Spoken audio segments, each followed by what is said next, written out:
Get both inside.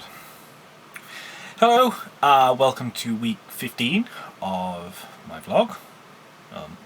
Hello. Long week this week. Lots of things going on outside of the world of the vlog. Taking its toll. Let's put it that way. It's taking its toll. Long week, and today I am keeping up the running. But I was struggling with topics to come up with to talk about. So first of all, gone back to the other camera. Apologies about last week. I may have looked slightly washed out. Don't know what this one's going to turn out like. Gone back to the other camera, but there's a filter on the lens, so hopefully there isn't as much glare, and hopefully you can actually see me. If not, well, I hope you like the sound of the voice. That's all you're going to get.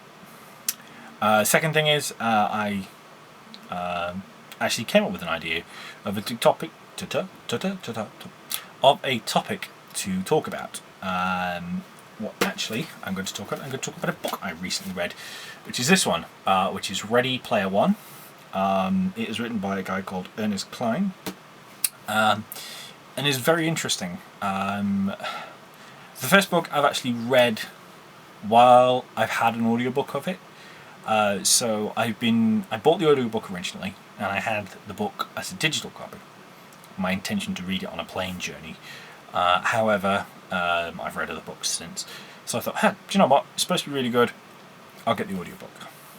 So I started listening to the audiobook. It's narrated by Will Wheaton. He's the guy that hosts Tabletop and used to be in Star Trek and was in Stand By Me. That's the guy. And I was originally in the bookshop then, and I thought, I'm actually enjoying listening to the audiobook. Picked up the book, found where I was up to, and started reading. Yeah, it was a book I couldn't put down. Very, very good book. Very enjoyable book as well. The basic premise is that it's set in the year 2040. 2041, something around that time. The world is now in sort of disarray. There's been an energy crisis, there's oil crisis, the world is sort of in a bit of a bad state. And to escape this, the world has jumped into a video game called The Oasis. Now, the creator of The Oasis passed away in the first couple of chapters of the book.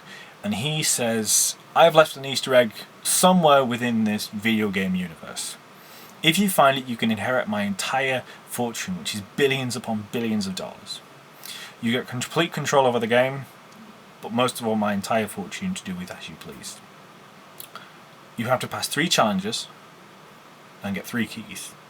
And the story is all about a character called Parzival. He is the main character of the book, and his journey to actually find the few keys.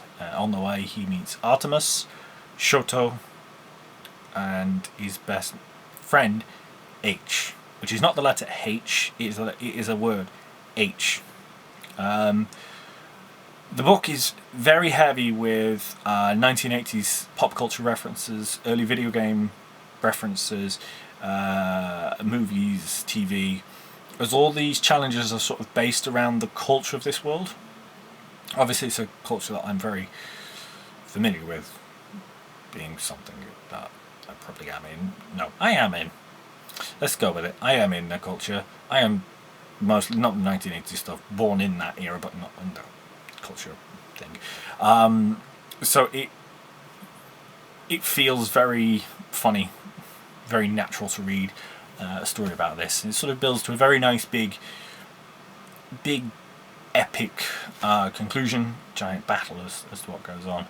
And I think it's quite well written. It's definitely worth a read if you're into video games, if you're into retro things, stuff from the 1980s, or just want a good sort of. It's not quite science fiction, but it's not quite fantasy. It's sort of. It's not even full-blown comedy.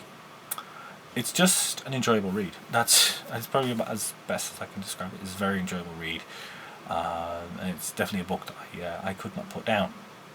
So I've moved back to my Terry Pratchett book, which is Raising Steam. After that, should probably get back into The Name of the Wind by Patrick Rothfuss, or Ralphus, I don't know how to pronounce his last name. Or I could find something else. I have a stack of books that's unbelievable to read. Anyway, since last week was an extremely long video and I'm trying to cut the waffling down, I'll cut it off there. Many thanks for watching. As always, I do appreciate people who watch this and people who want to know more about me, more about what I know, who want to ask me questions. Please do so. Please do ask me questions. Please do come up with things. That's it. Yes, thank you for watching, and I guess I'll speak to you around this time next week then. Bye!